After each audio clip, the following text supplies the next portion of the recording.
तो हेलो बच्चों, इस वीडियो में हम लोग देखेंगे कि रासायनिक अभिक्रियाओं समीकरण चैप्टर 1 जो अपना क्लास 10 का है केमिस्ट्री का, उसको देखेंगे। इसी वीडियो में पूरा वन शॉट में कवर करेंगे और इससे बाहर कुछ भी नहीं आएगा एग्जाम में। आप लोग एक बार इसको देख लो और इसके बाद आपको कोई वीडियो देखना नहीं पड़ेगा। बस आपको हम नोट्स भी प्रोवाइड करा देंगे, आप उसको याद करके एग्ज़ाम में चले जाना।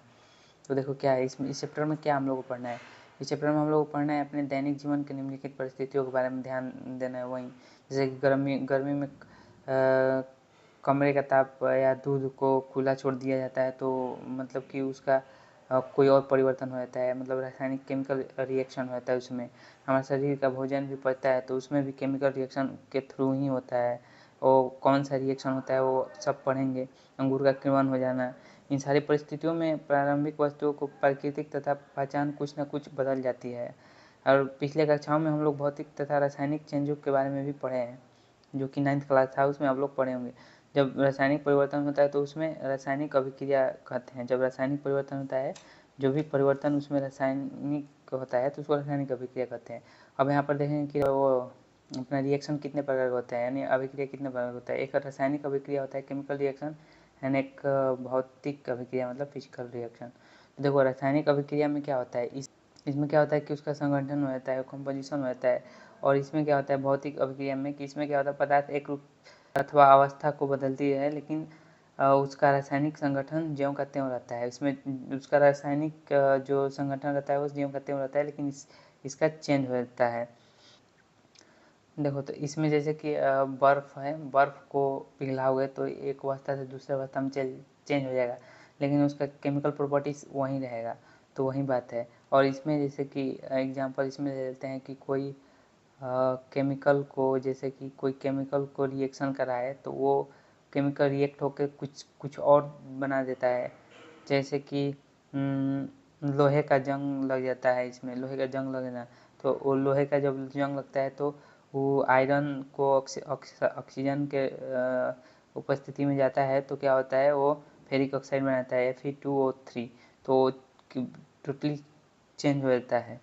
और देखो सेकंड पॉइंट इसमें देखेंगे रासायनिक अभिक्रिया में कि नए पदार्थ बनते हैं जिनके गुण पहले से अलग होता है। हाँ, और इसमें क्या होता है कि नया पदार्थ नहीं बनता है, केवल वो अवस्था चेंज करता है। और इसे एग्जांपल देख लो, उदाहरण जो होगा लोहे का जंग लगना, Fe2 plus O Fe iron plus O2 मिलकर फेरिक ऑक्साइड बना देता है, और इसमें बर्फ का पिघलना इसका एग्जांपल हो गया। देख लो अब आप लोगों के कुछ NCERT किताब में उसमें दिया है कुछ क्रियाकलाप यानी एक्टिविटी। जैसे कि देखो इसमें क्या दिया है कि सुरक्षा के में ध्यान रखते हुए अपने छात्र अपने आँख पर चश्मा पहनकर आपको एक एक्टिविटी करना है, जिसमें कि आपको रिबन एक लेना है, उसको चिमटे से पकड़कर रिबन को बर्नर के लौ में जलाया जाता है।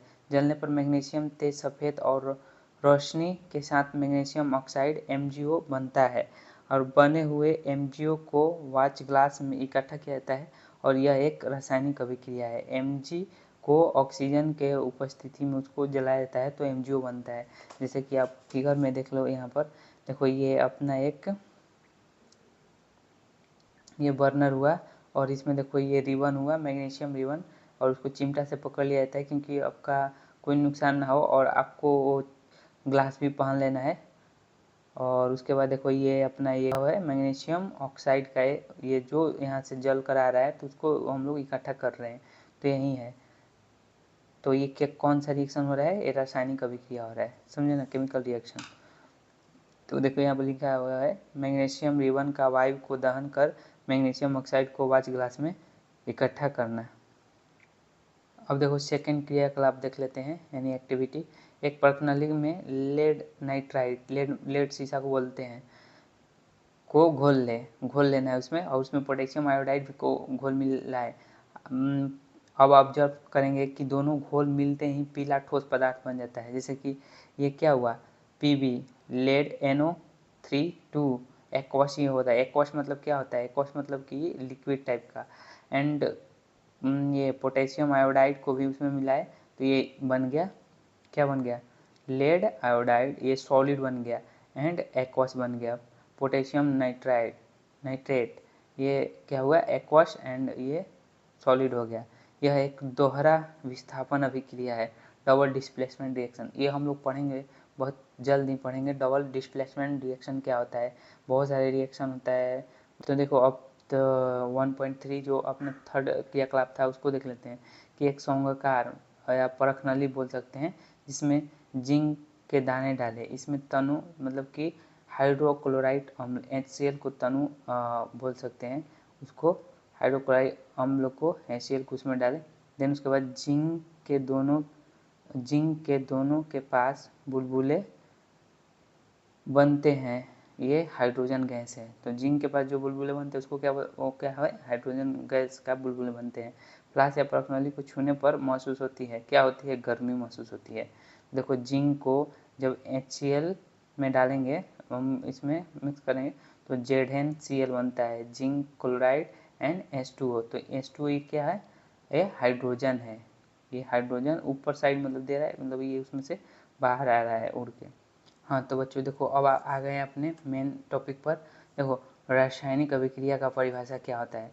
तो देखो जब किसी पदार्थ की संरचना में परिवर्तन होकर एक या एक से अधिक नए पदार्थ बनाते हैं तो वह उस अभिक्रिया को रासायनिक अभिक्रिया कहते हैं। जैसे कि देखो कार्बन प्लस O2 ये दोनों क्या कर रहा है, एक दूसरे से अभिक्रिया कर रहा है। देन ये क्या बना दे रहा है, कार्बन है, एक ऑक्सीजन है मतलब O2 है, तो ये दोनों एक दूसरे से मिलकर क्या बना रहा है, कार्बन डाइऑक्साइड बना रहा है CO2। तो इसी को क्या बोलेंगे, रासायनिक अभिक्रिया बोलेंगे। ये देखो यहाँ पर 2H2O बनाकर 2H2 मिलकर हाइड्रोजन एंड ऑक्सीजन मिलकर क्या बना रहा है, H2O बना दे रहा है, मतलब जल बना दे रहा है। तो यही रासायनिक अभिक्रिया हुआ। दैनिक जीवन में होने वाली, देखो कुछ दैनिक जीवन में क्या क्या होता है, भोजन का पचना, लोहे का जंग लगना, दूध से पनीर बनना, श्वसन जो हम लोग सांस लेते हैं, ये सब क्या है, रासायनिक अभिक्रिया के थ्रू ही होते रहता है। और देखो रासायनिक समीकरण क्या होता है, रासायनिक समीकरण में देखो क्या होता है कि जैसे कि एक समीकरण मतलब इक्वेशन होता है, तो वो जस्ट लाइक वैसा ही ये भी होता है। जैसे कि कार्बन हुआ, ऑक्सीजन हुआ, जब ये दोनों मिलकर क्या बनाता है, CO2। तो देखो ये एक अभी क्या हुआ, समीकरण हुआ। तो देखो इसमें जो इस साइड वाला रहेगा जो रिएक्ट कर रहा है, एक दूसरे में अभिक्रिया कर रहा है, तो इसको क्या बोलते हैं, रिएक्ट कर रहा है तो रिएक्टेंट बोल देते हैं। अभिकारक, इसको अभिकारक हिंदी में बोलते हैं। एंड इसको जो मिल रहा है हम लोग को, उससे क्या मिल रहा है, तो उसको जो भी प्रोडक्ट मिलता है उसको क्या बोलते हैं, उत्पाद या प्रोडक्ट बोलते हैं। तो वही प्रोडक्ट उसको बोल देंगे। अब देख लेते हैं अभिकारक की, जो अभिकारक है उसका डिफिनेशन क्या होगा। वे पदार्थ जो किसी रासायनिक अभिक्रिया की शुरुआत में आपस में अभिक्रिया करते हैं, हम बोले ना अभी शुरुआत में, शुरू में जो अभिक्रिया करते हैं वही क्या होता है, अभिकारक होता है, उन्हें अभिकारक बोलते हैं। जैसे कि इसमें क्या कौन अभिकारक हो गया, कार्बन एंड ऑक्सीजन आपका अभिकारक हो गया, कार्बन एंड ऑक्सीजन। यहाँ पर हाइड्रोजन एंड क्लोराइड कुछ भी हो सकता है जो शुरू में अगर वो क्या कर रहा है, आपका रिएक्ट कर रहा है, तो उसी को अभिकारक बोलेंगे। हाँ तो दोस्तों अब जान लेते हैं उत्पाद क्या होता है। देखो वे नए पदार्थ जो किसी रासायनिक अभिक्रिया के बाद बनते हैं, वो पहले जो बनता था उसको अभिकारक बोलते थे, मतलब पहले जो रिएक्शन करता था, एंड उसके बाद जो प्रोडक्ट मिला उसको बोल देंगे क्या, उत्पाद। वही बात है। अब देखो रासायनिक समीकरण क्या होता है, समीकरण के बारे में जान लेते हैं। जब किसी भी रासायनिक अभिक्रिया को प्रतीकों यानी संकेत और सूत्रों के माध्यम से दर्शाया जाता है तो उसे रासायनिक समीकरण कहते हैं। जैसे कि कार्बन प्लस O2 ये एक सूत्र के माध्यम से दर्शाया जा रहा है। देखो ये दर्शाया जा रहा है ना, तो ये क्या हुआ कि रासायनिक समीकरण बोलते हैं। इस रासायनिक समीकरण का चिन्ह मतलब कि दिखा रहा है कि ये मतलब कि रिएक्शन इस साइड जा रहा है और ये इससे ये बन रहा है, समझे। तो ये चिन्ह भी इम्पोर्टेंट है। संतुलित रासायनिक समीकरण क्या होता है, तो इसको इंग्लिश में बोलते हैं बैलेंस। आप लोग को भी पता होगा, कि बैलेंस केमिकल बैलेंस मतलब क्या हो रहा है, दोनों तरफ बराबर रहता है, उसी को बैलेंस बोलते हैं। देखो संतुलित क्या होता है, वह रासायनिक समीकरण जिसमें अभिकारक और उत्पादों के प्रत्येक तत्वों के परमाणु की संख्या बराबर हो उसे संतुलित रासायनिक समीकरण कहते हैं। प्रत्येक परमाणु की संख्या, परमाणु क्या होता है, ये एटम को ही बोलते हैं। तो ये प्रत्येक परमाणु का संख्या बराबर होना चाहिए। जैसे देखो इधर 2s2 है एंड O2, तो यहाँ इधर S2 किधर है, सॉरी इधर S2 कितना है, 2 और 2 4 है ना, हाइड्रोजन एटम 4 है। और देखो इधर ऑक्सीजन एटम कितना है, तो O2 है, तो 2 ऑक्सीजन एटम है। अब इधर भी उतना ही होना चाहिए। देखो 2 एंड 2 4 इधर हाइड्रोजन एटम है। एंड देखो यहाँ पर 2, केवल 2, क्योंकि ये मल्टीपल में ना है ऑक्सीजन इससे, तो केवल 2 ही है। अगर यहाँ 2 रहता तो 2 4 ये भी हो सकता था। तो ये देखो ये 2 है, तो ऑक्सीजन कितना हुआ 2, तो इधर भी 2 है, इधर भी 2 है ऑक्सीजन, इधर भी 4 है हाइड्रोजन, इधर भी 4 है। यानी ये क्या है, संतुलित रासायनिक समीकरण है। देखो इसको एक बार और लिख कर समझ लेते हैं। तो देखो बच्चों, कार्बन प्लस O2, इधर CO2 बना दिया। तो अब इसमें हम लोग को देखना है कि ये संतुलित है कि नहीं है। तो देखो कार्बन इधर कितना है, कार्बन 1 है, एक कार्बन है, और इधर कार्बन कितना है, देखो कार्बन पर तो एक ही ना है। अब बोलोगे कि यहाँ 2 है, तो 2 बाबू ये लोग ऑक्सीजन पर है, न कि इस पर है। इस पर अगर होता ना तो या तो यहाँ रहता, नहीं तो यहाँ रहता, समझा। तो यहाँ इधर कार्बन भी एक ही है। इधर बताओ इस साइड रिएक्टेंट मतलब कि अभिकारक साइड कितना है, 2 है ऑक्सीजन, 2 है ऑक्सीजन, कितना है 2 है। और इधर देखो इधर कितना है, तो इधर भी 2 ही है, कितना है ऑक्सीजन 2 ही है। तो देखो इधर मतलब कि 3 एटम्स यानी 1 कार्बन का ये, तो ये क्या हुआ, ये संतुलित हो गया, ये दोनों संतुलित है। ये कार्बन का हुआ और ये ऑक्सीजन का हुआ, ये कार्बन का हुआ, ये ऑक्सीजन का हुआ, तो ये दोनों तरफ बोथ साइड इक्वल्स हो, ये संतुलित है। तो ये हुआ आपका संतुलित समीकरण। अब देखो बच्चा असंतुलित समीकरण को देख लेते हैं। तो वह रासायनिक समीकरण जिसमें अभिकारक और उत्पादों के प्रत्येक तत्वों के परमाणु की संख्याओं बराबर ना हो, प्रत्येक परमाणु की संख्या दोनों तरफ बराबर ना हो, उसे असंतुलित समीकरण कहते हैं। जैसे कि देखो उसमें बराबर होता था, जैसे कि देखो टू है और O2 है, इसमें हाइड्रोजन 2 है, ऑक्सीजन 2 है, एंड H2O है। तो देखो इसमें क्या है, इसको मतलब ये बराबर है। आप लोग देखो यहाँ पर 2 हाइड्रोजन है, 2 ऑक्सीजन है, और यहाँ पर देखो 2 हाइड्रोजन है, ऑक्सीजन एक ही है। तो ये बराबर तो नहीं हुआ क्योंकि ऑक्सीजन यहाँ कम है एक। सो इसको संतुलित कैसे करेंगे, तो देखो पहले यहाँ संतुलित करने के लिए क्या करेंगे कि देखो इसको कितना करना है, 2 करना है ना, 2 करना है, तो 2 करना है तो पहले यहाँ पर 2 लिख देंगे, तो ये कितना हो जाएगा, 2 ऑक्सीजन तो अब हो गया ना, या यहाँ पर लिखो या यहाँ पर, बात बराबर है। तो देखो यहाँ पर ऑक्सीजन 2 हो गया, लेकिन अब देखोगे ना यहाँ पर ऑक्सीजन 2 हो गया, लेकिन हाइड्रोजन यहाँ पर देखो 4 हो गया, लेकिन इधर हाइड्रोजन कितना था, 2 ही था। तो इधर भी 4 हम लोग को हाइड्रोजन करना पड़ेगा ना। तो इधर करने के लिए क्या करेंगे, यहाँ पर भी 2 लेकर रख देंगे। तो देखो यहाँ पर रखा हुआ है, तो यहाँ पर 2 रखा हुआ है, तो इधर 4 हो गया, हाइड्रोजन इधर भी 4 हो गया, हाइड्रोजन 4 हो गया, ऑक्सीजन 2 हो गया, और इधर भी ऑक्सीजन 2 हाइड्रोजन 4, तो ये संतुलित हो गया। तो ऐसे संतुलित कर देंगे। अब देखो MgO में, इसमें भी देखोगे तो आप लोग देखोगे तो देखो MgO2, तो देखो ये ऑक्सीजन इधर 2 है, इधर ऑक्सीजन एक ही है, तो इसको संतुलित तो करना पड़ेगा ना। तो यहाँ पर हम लोग 2 रखेंगे, अपने से रखेंगे, तो जैसे ही रखेंगे तो ये 2 हो जाएगा, ऑक्सीजन तो 2 हो गया, लेकिन इधर मैग्नीशियम भी कितना है 1 है, तो इधर 2 हो गया, तो यहाँ पर 2 करना पड़ेगा, तो यहाँ भी 2 रख देंगे, तो 2 रख देंगे, देखो यहाँ पर रखे हैं, और यहाँ पर बस ये संतुलित हो जाएगा। तो ऐसे संतुलित कर लेंगे हम लोग बहुत आसानी से।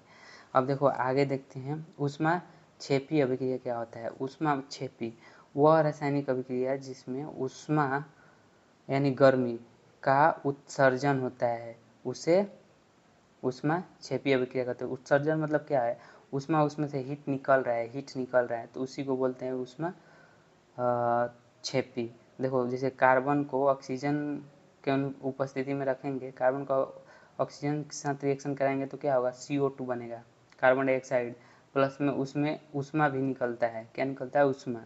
जब कोयला जलता है तो CO2 के साथ साथ गर्मी भी निकलती है।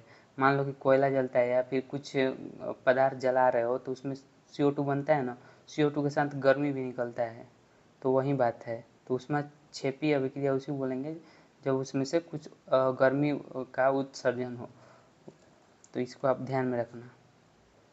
अब देखो बच्चों, ऊष्माशोषी अभिक्रिया क्या होता है। ये शोषी मतलब सोखना, वह रासायनिक अभिक्रिया जिसमें ऊष्मा का अवशोषण हो उसे ऊष्माशोषी अभिक्रिया कहते हैं। जैसे कि N2 को O2 के ऊपर N2 को जब O2 से रिएक्शन कराना है तो उसमें कुछ ऊष्मा देना पड़ेगा, तो वहीं 2NO बनेगा। तो N2O2 को ऊष्मा दिया जाएगा, विदाउट ऊष्मा को N2O2 रिएक्शन नहीं करेगा। तो इसको ऊष्माशोषी को ये बोला जाता है, जो कि अवशोषण करता है ऊष्मा को, उसी को ऊष्माशोषी बोलते हैं। हाँ तो बच्चों अब देखो रासायनिक अभिक्रिया के प्रकार देखेंगे कि कितने टाइप्स का केमिकल रिएक्शन होता है। तो देखो ये कितने टाइप्स का होता है, ये मेनली होता है आपका 9 टाइप। देखो जैसे कि संयोजक अभिक्रिया, वियोजक अभिक्रिया, विस्थापन अभिक्रिया एंड द्वितीय विस्थापन अभिक्रिया, अवशोषण अभिक्रिया, उदासीन अभिक्रिया, ऑक्सीकरण या उपचयन उसको भी बोलते हैं अभिक्रिया, एंड अपचयन अभिक्रिया एंड रेडॉक्स अभिक्रिया। तो ये 9 प्रकार का है अभिक्रिया, ये 9 प्रकार का अभिक्रिया है आप लोगों का। तो एक एक करके हम लोग देख लेते हैं। सबसे पहले हम संयोजक अभिक्रिया को देखते हैं कि वो क्या होता है, उसका परिभाषा देख लेते हैं। तो देखो बच्चों अपना रहा ये संयोजन अभिक्रिया। जब 2 या 2 से अधिक पदार्थ रासायनिक अभिक्रिया करते हैं तो अकेला उत्पाद निर्माण करता है, उसे क्या बोलते हैं, संयोजक अभिक्रिया कहते हैं। देखो इसमें 2 अभिकारक एक दूसरे से क्या कर रहा है, रिएक्शन कर रहा है, तब एक अकेला ये अपना उत्पाद निर्माण कर रहा है, तो उसको संयोजन का अभिक्रिया कहते हैं, और हीट तो रिलीज कर देता है। तो देखो अब सेकंड देखते हैं वियोजन अभिक्रिया क्या होता है। जब एक पदार्थ प्राकृतिक कारकों की वजह से रासायनिक अभिक्रिया करके 2 या 2 से अधिक उत्पाद निर्माण करता है, उसमें एक ही उत्पाद हो रहा था, उसमें एक ही उत्पाद हो रहा था, प्रोडक्ट उसका एक ही बन रहा था, इसमें 2 प्रोडक्ट बनेगा। तो देखो इसे अपघटन अभिक्रिया भी कहा जाता है।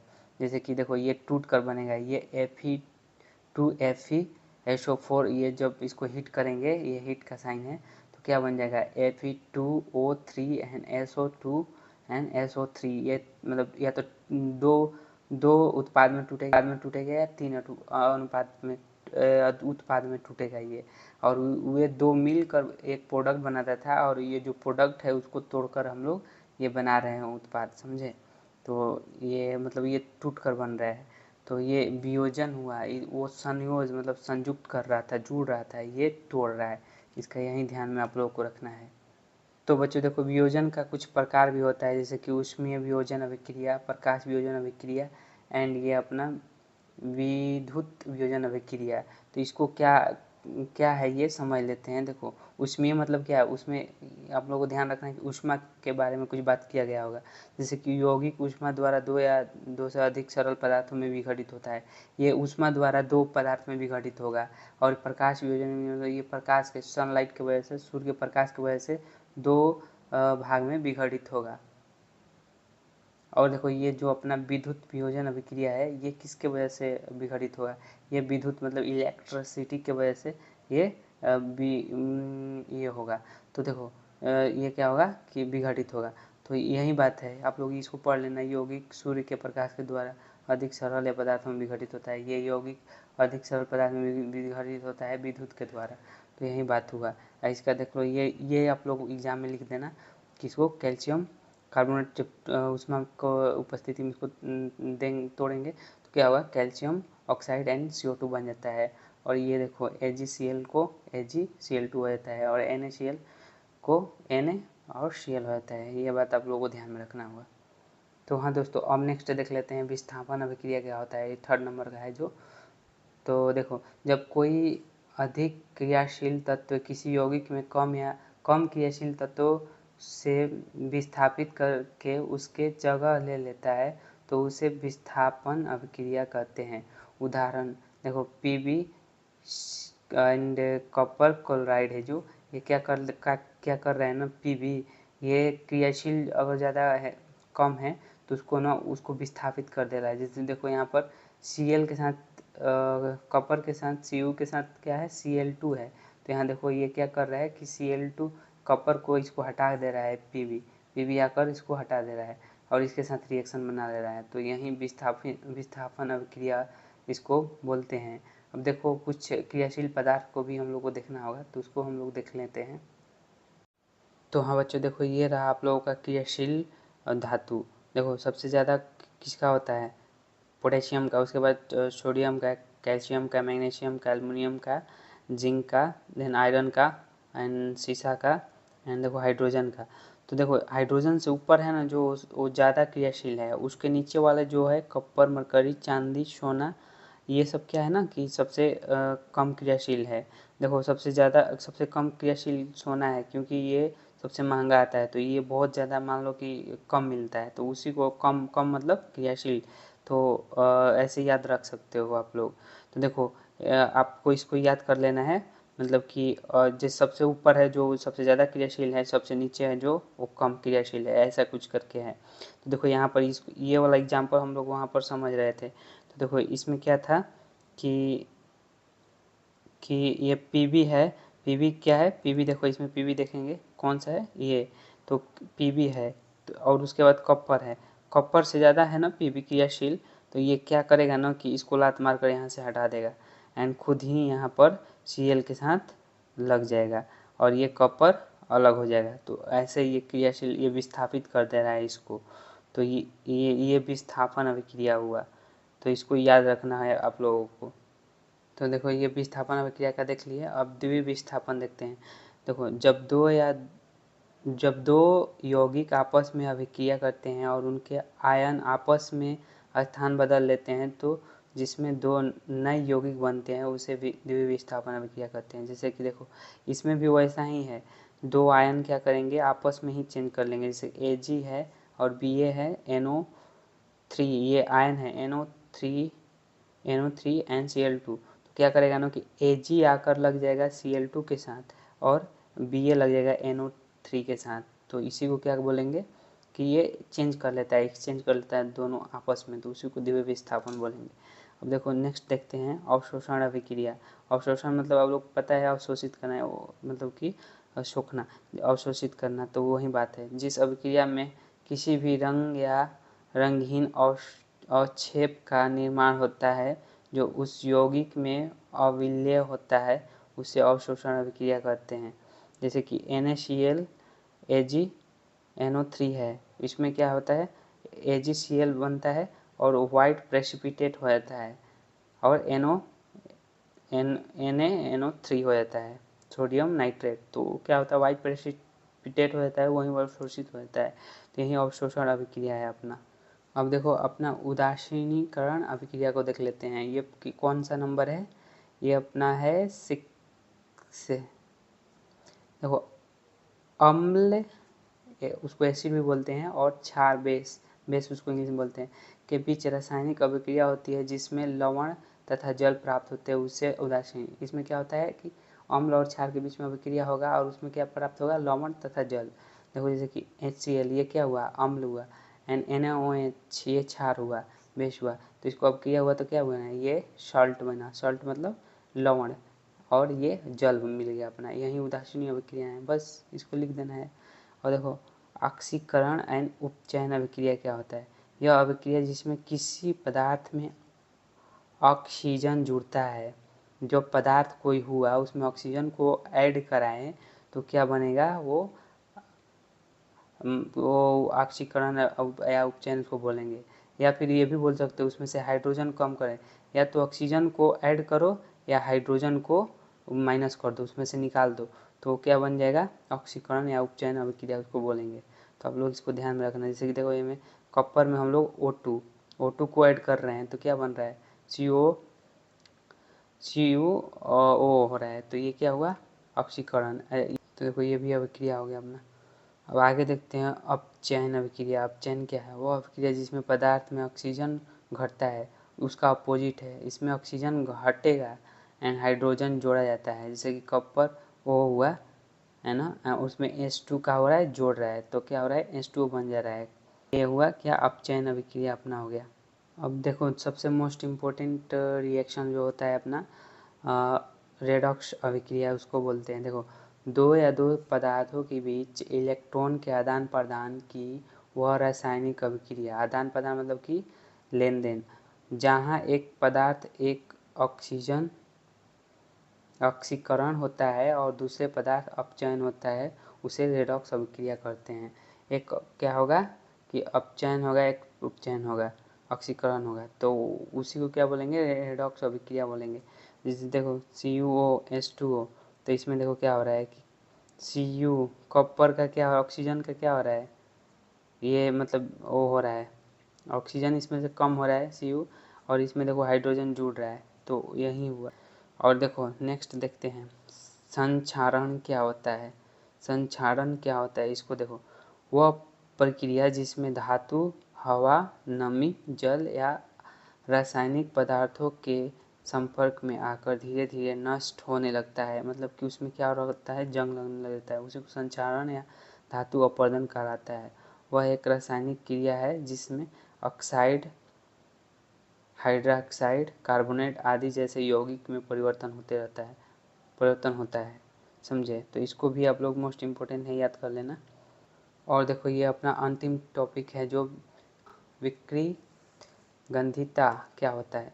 जब वसा और तेल युक्त पदार्थ वायु में उपस्थित ऑक्सीजन के साथ अभिक्रिया करके दुर्गंधित और स्वादहीन हो जाते हैं, तो इस अभिक्रिया को क्या बोलते हैं, विकृतिगंधिता कहा जाता है। जैसे कि वह वासी हो चुके तेल, चिप्स में अजीब सा गंध आना, ये क्या होता है, विकृतिगंधिता बोलते हैं इसको। और यहाँ पर आप लोगों का टॉपिक ख़त्म हुआ। अब अगर अच्छा लगा हो वीडियो तो आप लोग वीडियो को शेयर करें अपने दोस्तों के पास ही, और कमेंट में बताएं जो आप लोग को अगर PDF चाहिए तो आप लोग कमेंट में बताएं, मैं आप लोगों को PDF इसका प्रोवाइड करा दूंगा। और एग्ज़ाम आ रहा है, आप लोग अच्छे से पढ़ो। मैं इसी तरह के आप लोगों को वीडियो बनाकर आप लोग को बहुत जल्दी ही प्रोवाइड करा रहा हूँ सब सारे चैप्टर को। तो आप लोग अच्छे से पढ़ते रहो केमिस्ट्री, एंड शेयर भी कर देना, ताकि अगर शेयर करोगे तो हम और जो चैप्टर बाकी है उसका भी वीडियो बनाएंगे। क्योंकि अगर आप लोग अच्छा लगेगा तभी बनाएंगे ना, नहीं तो ऐसे बनाकर क्या करेंगे। तो बच्चों आप लोग शेयर करना, मिलते हैं नेक्स्ट किसी लेक्चर में, तब तक आप लोग पढ़ते रहिए। All the best.